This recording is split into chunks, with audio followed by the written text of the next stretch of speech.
a sound. It was so high, I can't be sure it ever touched the ground. But I am sure I thought it fell, and it brightened up my day.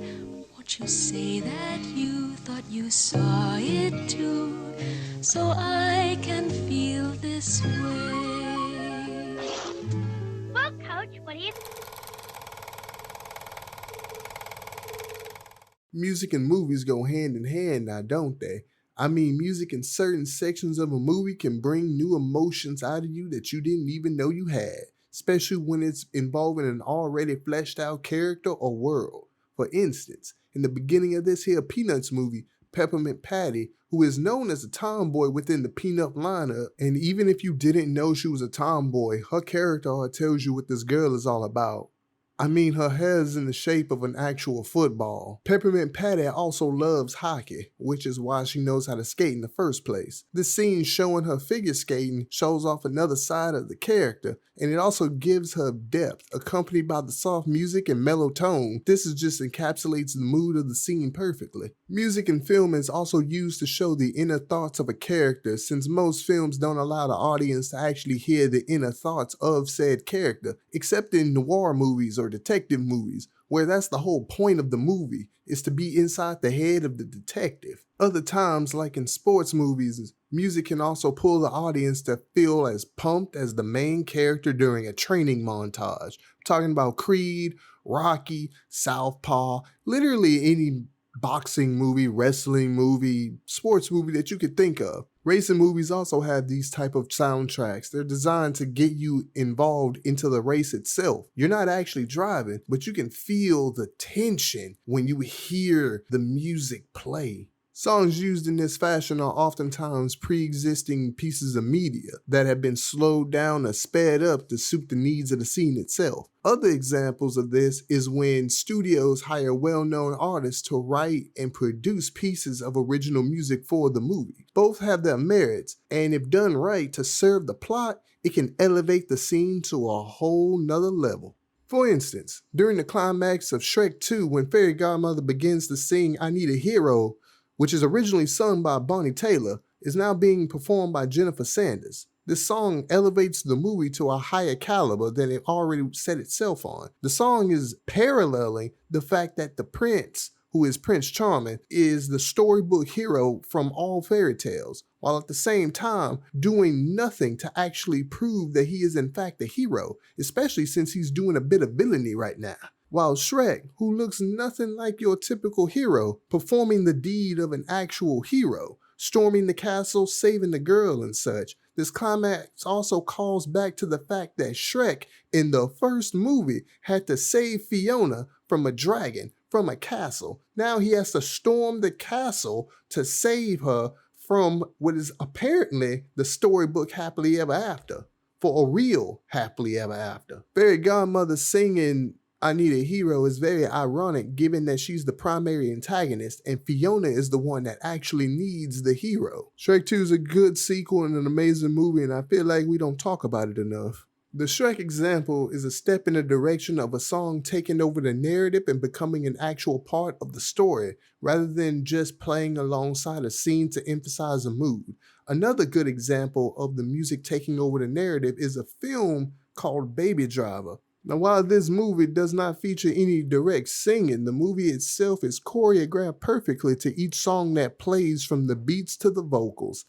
I guess the point I'm trying to make here is the fact that music in films can be transformative, and if they work well together, they can create a masterpiece. You would think that Shrek 2 or Baby Driver would be the antithesis of bringing music and film together. But what if I told you that there's another form of art that not only uses music in its storytelling, but also advances the plot as a canon? That's right, ladies and gentlemen. I'm talking about musicals.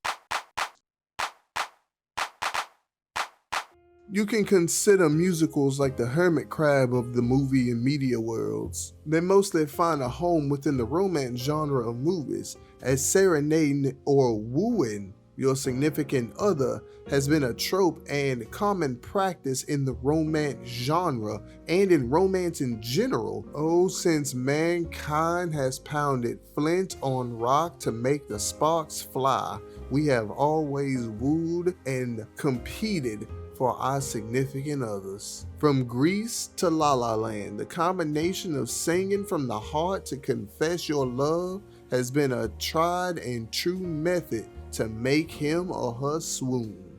But there's more to this subgenre than just finding love. Musicals such as Little Shop of Horrors and Chicago can convey the feelings of pain and fear, as one movie tells the story of a tortured florist who struggles to feed his alien man-eating plant, or grounded movies like Chicago, whose genre can be best argued to be grim dark, as the main protagonist, Roxy, attempts to escape death row for the murder of the man she cheated on her husband with.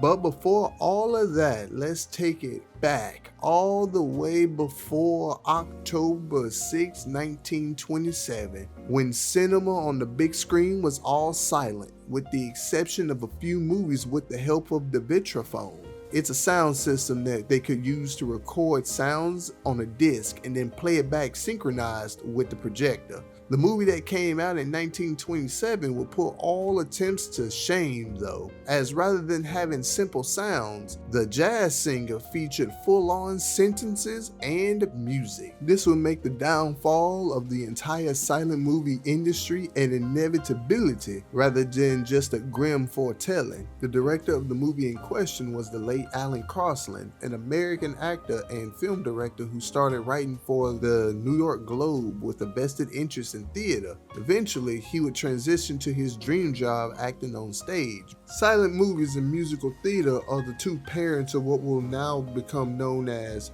the talkies, which is a coined phrase used to identify a motion picture with synchronized sound. In 1912, Alan would land a gig at Edison Studios and then work there until he learned enough to begin directing his own visions in the form of short films. His pedigree extends from 1920 with The Flapper, getting picked up by an early Paramount Pictures, which is at the time known as Player Lansky, and then being hired by WB themselves to make several silent films before finally landing the movie that would change the course of the art form entirely with The Jazz Singer.